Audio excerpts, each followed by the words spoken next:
Բարև ձեզ հարգելի գործընկերներ, որտեղ կանգնում եմ։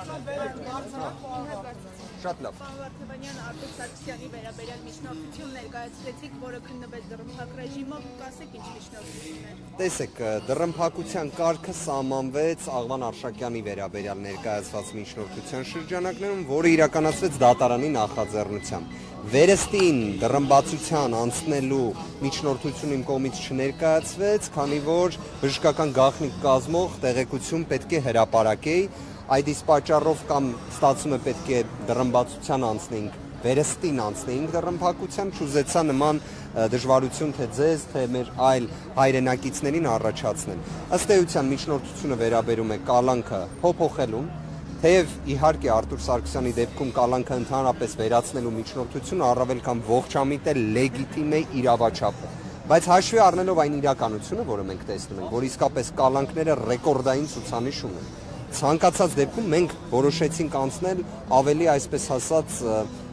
չգիտեմ, այսօրվա իրականության մեջ հնարավորություն ենթադրող միջնորդությանը տնային կալանքը համակցված բավականին խոշոր չափի գրավով։ Արտուր Սարգսյանի եկամուտները հրապարակային են, բաց են, քանի որ որպես պատգամավոր ներկայացնում է համապատասխան հայտարարագիր, իսկապես վստահ եղեք բավականին հիմնավոր մեղմ ասած միջնորդություն է ներկայացվել։ Դատարանը որոշեց հետաձգել քննությունը 1 շաբաթով, վերստին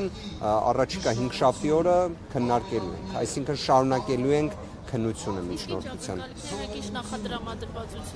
Կդժվարանամ ասել, մեծ ցավով պետք է ասեմ, որ առնվազն այն դիրքորոշումը, որը լսեցի դատախազների կողմից,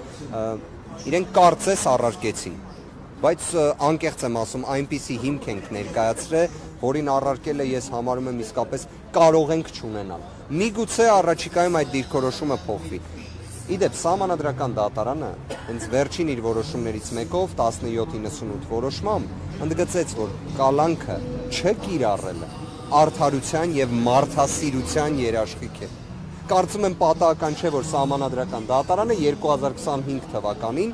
իր այնպիսի որոշումների պայմաններում, որոնք բավականին մտահոգիչ են, եւ Սահմանադրական դատարանը եւ Սահմանադրական արդարադատությունը չի ապրում իր լավագույն օրերը։ Կարծում եմ մասնագիտական հանրույթը հետս համաձայն կլինի։ Բայց նույնիսկ այդ պայմաններում նման դիրքորոշում է ներկայացրել, կարծում եմ դա պատահական չէ, որտեղ Սահմանադրական դատարանում էլ են տեսնում, թե ինչ է կատարվում։ Պարոն Վարդավանյան, այսօր Կոչուբաևի փոխարեն ինքնասաբանական թիմից մեկ այլ ներկայացուցիչ էր, հաջորդ դատական նիստին Կոչուբաևը ներկա կլինի։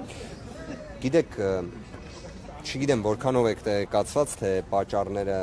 ինչպիսին են եղել, որ խափանման միջոցը փոփոխվեց։ Եկեք իսկապես իրեն կնոջը հարազատներին առողջություն մաղթենք այս ծանր ժամանակահատվածում։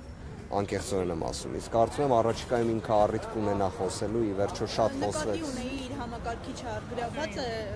եւ չի Վստահ եղեք, դա պատճառներից մեկն է եղել, որ չի կարողացել ներկայանալ։ Առաջնահերթ պատճառը, որքանով որ նշեցի, հնարավորության սահմաններում առողջություն մաղթենք մարդկային տեսանկյունից, կարծում եմ որքան էլ համաձայն, անհամաձայն, տարաձայնություն կամ համակարծիք լինելու իրավիճակ, ինչ էլ որ կա, բոլոր դեպքերում հիմա այնպիսի մի իրավիճակ է, որ կարծում եմ առողջություն մաղթելը ամենամարդկային հանգամանքներից մեկն է Ալեքսանդրին իր կնոջը։ Սա կարող եմ ասել այս փուլում, շնորհակալ եմ։